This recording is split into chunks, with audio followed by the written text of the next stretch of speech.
అందరికీ నమస్కారం. నా పేరు భార్గవ్. ఈరోజు కార్యక్రమంలో మనం చర్చించబోయే అంశం భారత్ చైనా యొక్క మైత్రి గురించి, రిలేషన్స్ గురించి. చైనా భారతదేశాన్ని మిత్రదేశంగా పరిశీలిస్తూనే భారతదేశం మీద తీవ్ర ఒత్తిడి గురి చేస్తూ ఉంది. అంటే ప్రపంచ పటంలో భారతదేశాన్ని ఒంటరి చేయాలని చెప్పి చైనా కుయుక్తులు పన్నుతోంది. ఎందుకు అంటే మన పొరుగు దేశమైన బంగ్లాదేశ్కి సపోర్ట్గా ఉంటూ, మొహమ్మద్ యూనస్ ప్రభుత్వానికి అన్ని విధాలుగా అండదండలుగా ఉంటూ, అదేవిధంగా ఆఫ్రికన్ కంట్రీస్లో న్యూక్లియర్ పవర్స్ని ఇచ్చి వాళ్ళని ఆఫ్రికన్ కంట్రీస్తో మైత్రి చేస్తూ, అదేవిధంగా మనకి థాయిలాండు, హాంకాంగు ఇలాంటి ప్లేసెస్లో అన్నింటిలో కూడా వాళ్ళ కార్యకలాపాలని సాగిస్తూ, టిబెట్లో కూడా అంతర్గతంగా చొరబడాలని చూస్తూ, ఇట్లా భారత్కున్న పొరుగు దేశాలన్నిటి మీద కూడా ఆధిపత్యం చేయాలని చెప్పి చూస్తూ ఉంది. ఎందుకు చైనాకి మనతో గొడవ? అసలు ఎందుకు చైనా మనల్ని శత్రువుగా చూస్తుంది? పైకి మాత్రం మిత్రులుగా ఉన్న చైనా ఎందుకు మనల్ని శత్రువుగా చూస్తుంది? ఇవన్నీ కూడా మనం చర్చిద్దాం. ఎందుకంటే ముందు అసలు చైనాని అర్థం చేసుకోవాలంటే ఒక షార్ట్ నోట్లో చైనా యొక్క చరిత్రను మనం చర్చిద్దాం. చైనా చరిత్ర నుంచి, అంటే రాజ్యాల నుంచి ఒక షార్ట్ నోట్లో చర్చించుకుంటూ ఇప్పుడు అసలు చైనా ఎలా ఉందో మనం చూద్దాం. ముందు చైనా చరిత్రను అర్థం చేసుకోవాలంటే మనం సంగ్ డైనస్టీలోకి వెళ్ళాలి. సంగ్ డైనస్టీ ఎప్పుడు ఉందంటే 960 to 1279 మధ్యలో ఈ సంగ్ డైనస్టీ ఉంది. ఇదే చరిత్రకు అందిన ఆధారాల ప్రకారం, మనకి అందిన ఆధారాల ప్రకారం ఈ సంగ్ డైనస్టీ చైనాలో మొట్టమొదటి రాజ్యంగా అక్కడ అవతరించింది. కానీ ఇక్కడ ఏంటంటే ఈ సంగ్ డైనస్టీ కాలంలో చైనీస్ పీపుల్ చాలా లెస్ పవర్గా ఉన్నారు. మంగోలియన్స్ చైనాని ఆక్యుపై చేసి మంగోలియన్స్ అధికారంలో చైనా వాళ్ళు ఉండటం జరిగింది. సెకండ్ వచ్చేపాటికి యువాన్ డైనస్టీ 1279 to 1368. ఇప్పుడు కూడా ఈ డైనస్టీలో కూడా మంగోలియన్స్దే అధికారంలో ఉంది. అదేవిధంగా థర్డ్ వచ్చేసి మింగ్ డైనస్టీ 1368 to 1644. ఈ మింగ్ డైనస్టీలోనే గ్రేట్ వాల్ ఆఫ్ చైనా అక్కడ కట్టడం జరిగింది. సో అప్పటికి కూడా, అంటే 13th centuryలో కూడా చైనా పూర్తి స్వతంత్రంగా లేదు. మంగోలియన్సే అక్కడ చైనాని ఆక్యుపై చేయడం జరిగింది.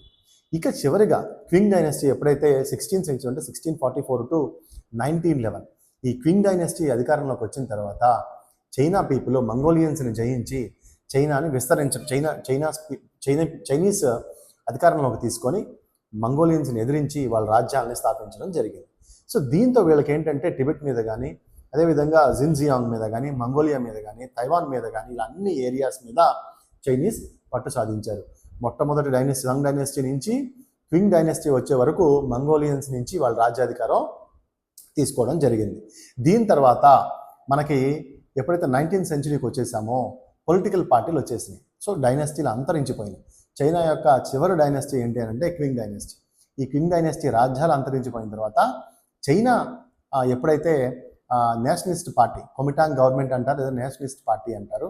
సో ఈ కొమిటాంగ్ గవర్నమెంట్ అధికారంలోకి వచ్చిన తర్వాత అక్కడ ప్రజలతో ఒక పార్టీ రూల్ చేయడం జరిగింది. కానీ ప్రజల్ని వాళ్ళు చాలా హింసించేవాళ్ళు అనమాట. సో దీంతో ఏంటంటే మావో ఎప్పుడైతే పెద్ద ఎత్తున సివిల్ వార్ ఎరైజ్ అయింది, 1949లో పెద్ద ఎత్తున సివిల్ వార్ ఎరైజ్ అయింది. సో రిపబ్లిక్ చైనా కావాలి అని చెప్పి పెద్ద ఎత్తున అక్కడ సివిల్ వార్ అయ్యి ఆ కొమిటాంగ్ గవర్నమెంట్కి, కమ్యూనిస్ట్ ఫోర్సెస్కి గొడవ జరిగింది.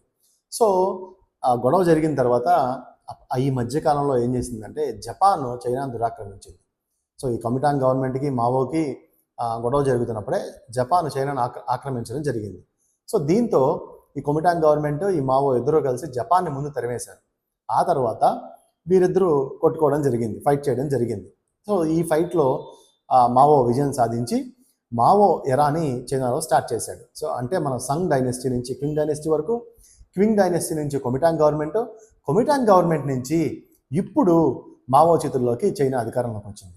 సో మావో చేతుల్లోకి అధికారంలోకి వచ్చినప్పుడు ఏంటి అంటే ఫుల్గా ఈ టిబెట్ మీద, జిన్జియాంగ్ మీద, మంగోలియా మీద ఈయన పూర్తి కంట్రోల్ తీసుకున్నాడు.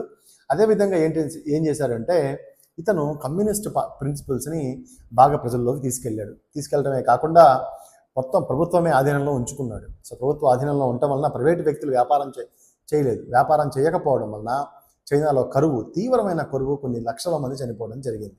సో అంతేకాకుండా ఎవరైనా ఆయన రూలింగ్ ఎగనెస్ట్గా మాట్లాడితే, కమ్యూనిస్ట్ రూలింగ్ ఎగనెస్ట్గా మాట్లాడితే వీళ్ళు లేబర్ క్యాంపులకు పంపించడం, శిక్షించడం, చాలా హీనంగా చూడటం, ఇవన్నీ కూడా చేయటం జరిగింది.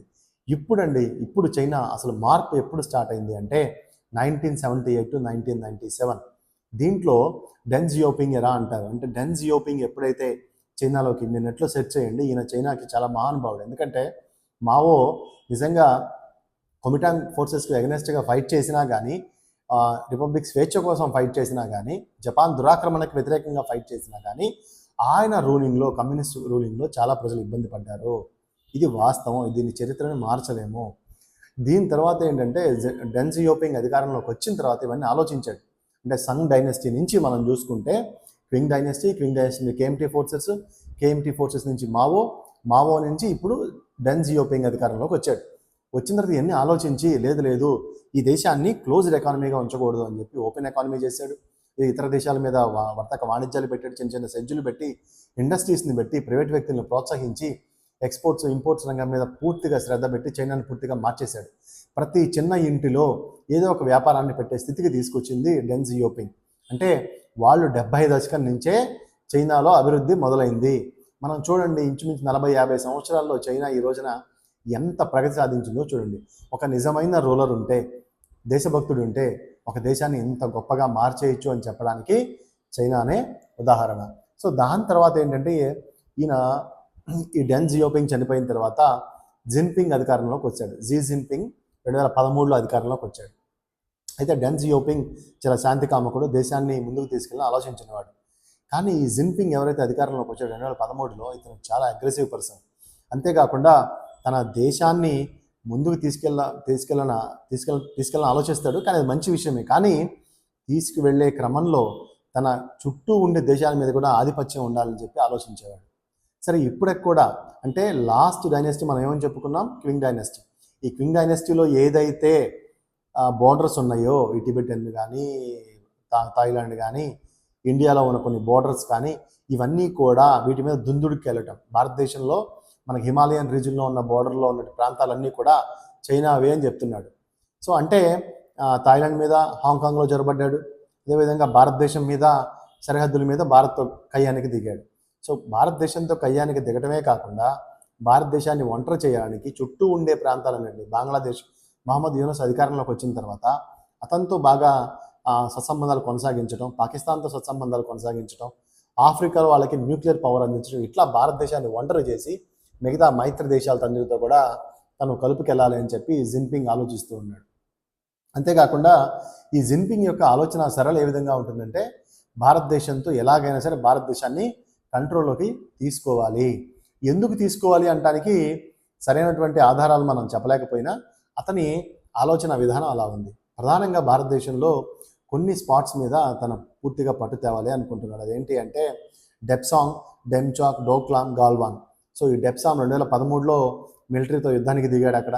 అదేవిధంగా డెమ్చాక్ 2016లో అక్కడ ఘర్షణ జరిగింది. డోక్లాం 2017లో ఘర్షణ జరిగింది. గాల్వాన్ 2020లో ఘర్షణ జరిగింది. అంటే హిమాలయన్ రీజన్స్లో ఉన్న ఈ 4 ప్రాంతాల మీద పట్టు సాధించి భారతదేశాన్ని ఒంటరి చేయాలని చూస్తూ ఉన్నాడు. ఇంతేకాకుండా ఈ సరిహద్దులతో గొడవ కాకుండా తీవ్రమైన పోటీని 4 వైపుల నుంచి ముట్టడి చేయాలని చూస్తూ ఉన్నాడు. సరే, ఇక నరేంద్ర మోడీ గవర్నమెంట్ ఏం చేసిందంటే, ఈ గాల్వాన్లో యుద్ధం జరుగుతున్నప్పుడు బ్రిక్స్ సమ్మిట్, మనందరికీ తెలుసు బ్రిక్స్ సమ్మిట్ రష్యాలో జరిగింది. రష్యాలో జరిగినప్పుడు ఒక శాంతి ఒప్పందం చేసుకున్నారు, బాబు గొడవలు పడద్దు మనము అని. అయినా కానీ చైనా ఏం చేస్తుంది అంటే, పైకి మాత్రం మంచిగా నటిస్తూనే బోర్డర్లో 1,00,000 మంది సోల్జర్స్ని మొత్తం దింపింది. 1,00,000 మందిని సోల్జర్స్ని దింపడమే కాకుండా అన్నిటితో కూడా భారత్కు వ్యతిరేకంగా నూరిపోస్తూ ఉంది. అదేవిధంగా న్యూక్లియర్ పవర్ని పెంచడం, చైనా బడ్జెట్లో మిలిటరీకి 7% ఇంప్రూవ్ చేయటం, ఇవన్నీ కూడా చూడండి. సైబర్ టెక్నాలజీ పెంచడం, క్వాంటమ్ ఫిజిక్స్ మీద దృష్టి పెట్టడం, ఇట్లా అనేక రకాలైనటువంటి భారత్తో యుద్ధానికి ఎప్పుడొచ్చినా సైబర్ వార్ జరిగినా సరే యుద్ధం చేయడానికి రెడీగా చైనా తయారైంది. కేవలం భారత్ రీజియన్లో ఉన్నటువంటి ఈ 4 ప్రదేశాల గురించే కాదు, మొత్తం భారతదేశాన్ని తన ఆధీనంలోకి తీసుకోవాలి. అంటే ఏ విధంగా వలసవాదానికి వ్యతిరేకంగా పోరాడి చైనా కమ్యూనిస్ట్ రూలింగ్లోకి వచ్చిందో, ఆ కమ్యూనిస్ట్ ప్రిన్సిపల్స్ అన్ని గాలికి వదిలేసి మరొక దేశాన్ని ఎలా ఆక్రమించి, దాన్నే ఇంపీరియలిస్టిక్ నేచర్ అంటారు, వలసవాదం అంటారు. అంటే ఒక దేశాన్ని మరొక దేశం సామాజికంగా కానీ ఆర్థికంగా కానీ దోచుకోవడాన్ని వలసవాదం అంటారు. ఈ ఇంపీరియలిస్టిక్ నేచర్ అక్కడ వచ్చేసి ఇతర దేశాలను ఆక్రమించి ఆ మానవ వనరులను దెబ్బతీయాలి, అక్కడ వనరులు దోచుకోవాలనే ఒక క్యాపిటలిస్ట్ ధోరణి ఈ రోజున చైనాలో ఉంది. ఇప్పుడు చైనాలో ఉంది నిజంగా కమ్యూనిస్ట్ రూలింగ్ కాదు. కమ్యూనిస్ట్ రూలింగ్ ఎప్పుడో మావోతో అంతరించిపోయింది. అప్పుడు కూడా కమ్యూనిస్ట్ రూలింగ్ ఫెయిల్ అయిపోయింది. సో దీంతో ఏంటి అని అంటే ఎలాగైనా సరే భారత్ సరిహద్దు ఉండే ప్రదేశాలను మొత్తం దోచుకోవాలని చెప్పి చైనా చూస్తూ ఉంది. కాబట్టి ఈ జిత్తులు మారి చైనాని కనుక మనం ప్రోత్సహిస్తే మనం చాలా ఇబ్బంది పడతాము. అదేవిధంగా మనం కూడా ఇప్పుడు చెప్పిన సైబర్ టెక్నాలజీ కానీ, లేకపోతే క్వాంటంలో కానీ, లేకపోతే సైబర్ అటాక్స్ జరిగిన మనం తప్పించుకోవడానికి కానీ, ఇవన్నీ కూడా మనం చాలా రెడీగా ఉండాల్సిన, అప్రమత్తంగా ఉండాల్సిన పరిస్థితి. సో ఇది చైనా పరిస్థితి. అంటే సంగ్ డైనాసిటీ నుంచి క్వింగ్ డైనాసిటీ వరకు, Qing dynasty KMT forces, Mao, Deng Xiaoping, తర్వాత జిన్పింగ్. అదేవిధంగా ఈ జిన్పింగ్ భారత్తో ఎలా ఉన్నాడు, మిత్ర దేశాలు ఎలా ఉన్నాయి, ఎందుకు ఉన్నాయి, మానవ వనరులు దోచుకోవడానికి ఉన్నాడు, ఈ జిత్తులు మరి నక్కని మనం ఎలాగైనా తరిమి కొట్టాలి అని చెప్తూ కంక్లూజన్ చెప్తూ, ఇంతది కొంచెం సుదీర్ఘంగా ఉంటుంది, 8 minutes పైనే వచ్చింది. సో ఇది టాపిక్. కాబట్టి చైనాని ఎట్టి పరిస్థితుల్లో మనం వ్యతిరేకించాల్సిందే అని చెప్తూ ఈ టాపిక్ని ఇంతటితో ముగిస్తూ ఉన్నాను. మరొక మంచి టాపిక్తో మళ్ళీ కలుసుకుందాం. అంతవరకు సెలవు. నమస్కారం.